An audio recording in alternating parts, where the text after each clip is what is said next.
Muito boa, cara. Tá sendo muito bom conhecer a fábrica, como é feita as portas aí, né? Muito importante pra gente explicar para os clientes depois como que é feita as portas, né? O que é gasto, o material que vai, o empenho que tem aqui para fazer, né, cara? Muito bom. Eu tô gostando.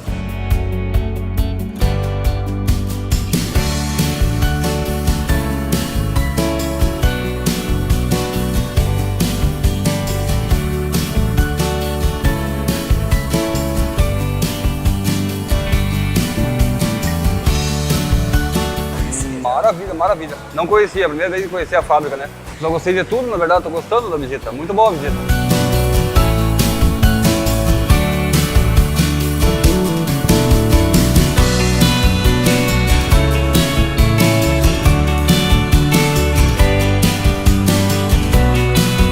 Na verdade, é a primeira vez que eu tenho a oportunidade de conhecer a fábrica de portas, né? Nunca tive essa oportunidade. Estou encantada, né, com que a gente está vendo.